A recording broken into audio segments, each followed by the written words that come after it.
Lina Tadena, to our Vice Mayor of Dingras, Honorable Erjo Valenzuela, to our Sangguniang Honorable Milanio Parado III, Honorable Mark Lester Ballesteros, to other barangay officials, to our President RTL officers, Mr. Dional Valderrama, and to other RTL officers, to my family, Valdez family, Curading, Hilo, Makugay, and to other families, to everyone around here tonight, most especially the youth. Tonight, I would like to begin not with a definition but with a memory. When I was a child, I believe Christmas was about celebration, about laughter, food on table, music playing, and people gathered together. It took me years to understand that what I was listening was something deeper. It was love in action. That is why our theme tonight matters. Christmas is love in action. Whenever we give, whenever we love, it is Christmas. My name is Danica Claire Valdez. I am the granddaughter of Rosita Valdez, the founder of the Rising Troop of Lalawi. Growing up, I did not fully understand what my grandmother had built.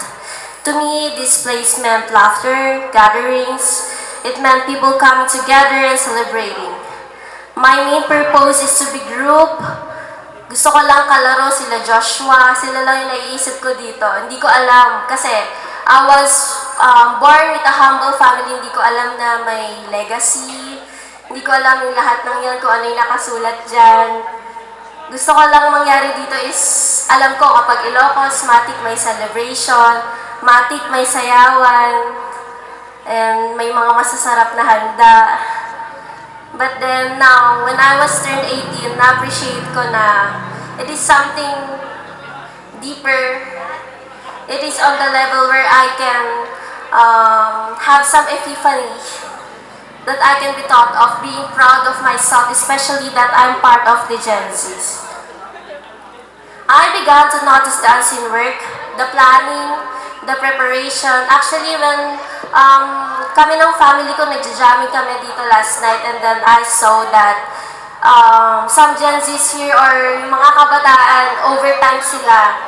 Grabe yung preparation, yung hard work, yung effort, yung time, and yun. Communities do not last because of celebration. They last because people choose commitment. The Rising Troop of Lalawi was not built by chance. It was what built by people who believe that unity must be protected and culture must be carried forward. That belief is love in action. I belong to the Gen Z or the Generation Z, or we often describe as distracted, impatient, over vocal, or loud. But what many fail to see is Generation Z grew up in a world that changes fast, so we learn to think ahead. We grew up with technology in our hands and global issues on our screen. We witness problems in real life and solutions being discussed across borders. Because of this, we do not only think about today, we think about tomorrow. Through social media, we learn how ideas travel, how one voice can reach thousands, how one story can inspire action. But more importantly, we learn this. A voice has value when it leads to responsibility.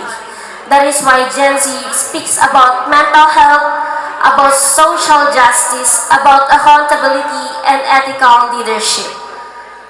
We question not to destroy, but to improve. That future-minded way of thinking is what makes this generation powerful. But awareness alone is not enough. A pose without action is temporary. A trend without purpose fades. True impact happens when ideas have screen and enter real life. The rising troop of Lalawi is proof of the truth. It reminds that the real changes is built by people who show up physically, who work together, and who take responsibilities for one another. That is love in action. When I was younger, I believe speakers were people who had already finished in life. People with titles, with long careers, with stories that were already complete. But as I grew, I learned something. A voice does not become meaningful because it is perfect. It becomes meaningful because it is honest. Your speaker for tonight is still studying, still learning, still discovering who she is becoming. And yet, I stand here because I am living the same journey as many of you. Learning, growing, and trying every day. I speak not because I have all the answers, but because I believe in the future that we are already shaping together. At a young age, I started a small business called Unboxing Galley, where I sell gadgets, particularly Apple products, both brand new and second-hand. It was not easy at first. There was no recognition, no shortcuts. There were moments of doubt. Moments where others were resting and I was still working. But responsibility taught me discipline. And discipline taught me purpose. Continuing despite difficulty was my way of practicing love in action. Choosing growth over comfort. We live in a time where success is displayed constantly. Di ba napapansin nyo, dati, sa unang generation, ang mga matatanda, pag mas pagod, mas successful. Pero hindi, itong generation na makabango ngayon, natuto sila na magpahinga. They know how to validate themselves. Okay, pagod ako, so I have to rest. And that is what I am proud of. Real growth is quiet. Real progress takes time. Life is not equal in experience, but is fair on opportunity. Each of us is given a path, not to compete with others, but to become better versions of ourselves. Do not rush in your journey. Do not measure your work by someone else's timeline. Learn deeply. Build good habits. Think beyond today. And when the time comes for you to lead, lead with integrity. Lead with courage. Lead with love and action.